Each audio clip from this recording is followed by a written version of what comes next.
in Brazil, and personally, I feel local. It is so beautiful to see how the way you guys have seen the show and how much impact had on you. We really believe in Lana's Wachowski's message, so we just do whatever she wants us to do.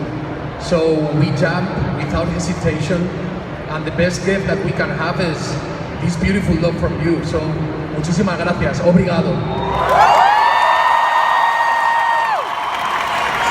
About that, how is it working with Lana? Because she has such a great storytelling sense. How do you keep up with her? You don't. You cannot keep up with Lana. She's like the smartest person in the room. Any question you have, she knows the answer to. And you know, she doesn't really like have a shot list. So a lot of directors, they come up and they know exactly what angles they're going to shoot at, what lenses they're going to use. She shows up and she's like,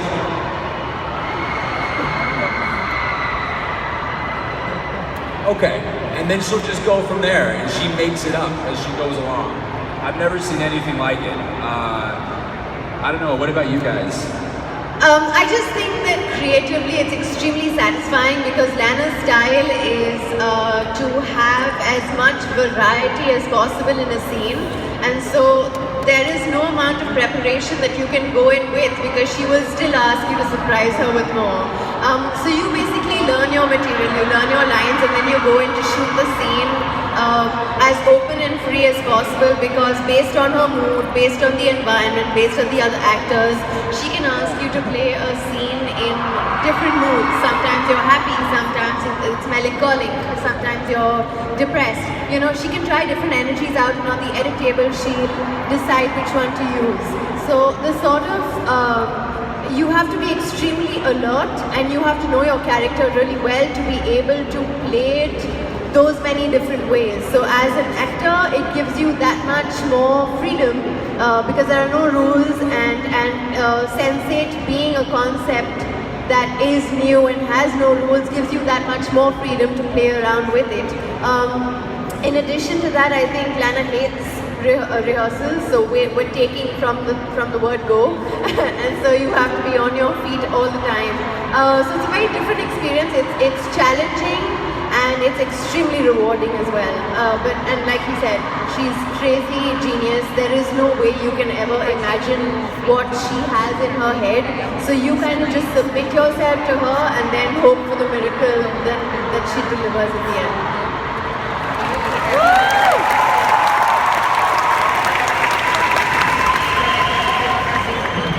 What can I say after them?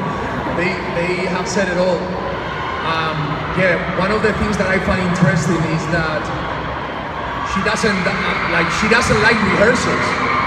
So for us, sometimes like I'm a bit scared on set, and I said like, let's do a rehearsal, right, Lana? And she's like, no way.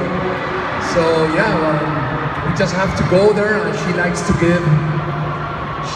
Sometimes she takes 20 minutes for do a take. So she takes her time, and she doesn't say cut. She just goes to you and tells you something. She whispers you something that she thinks is gonna help you out.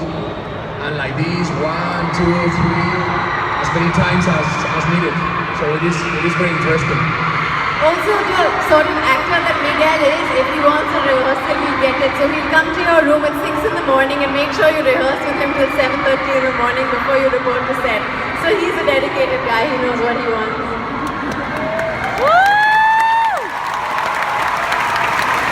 I want to know about the filming process, because you travel a lot around the world and it must be exhausting.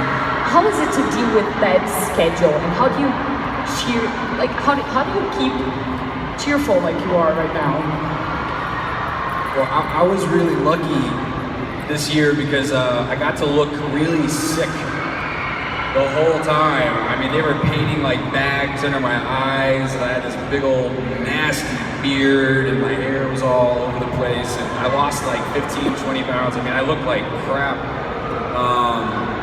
And so I got to sort of feel as tired, or look as tired as I felt. But you try and stay healthy. Probiotics are really, really good. I highly recommend those. Gotta have all your vitamins. I mean, seriously, like, we were afraid of getting sick on the road the way people used to be afraid of fires in cities, like in the 1800s. I mean, it was, if you got sick out on the road, it could really take you and the production down. And they would give us like IVs of, remember the Myers cocktails? These like IVs of like vitamins just to keep us all from getting sick. Because you're going to so many different countries, a lot of time in airports, you're eating food that has a lot of different bacteria in it than what you're used to at home. So you really had to be smart about taking care of your body and staying mentally okay too. You're away from your family, you're away from your friends. I didn't go home for 8 months. I was gone for 8 months. And you have to really take care of yourself. Can you hear anything with all of them shouting? You can? Okay, great. For me, it was a dream come true. I absolutely love traveling. We covered, I think, 16 cities in this season, over 7 months. So we were like maybe going to 2 or 3 cities every month. I loved it.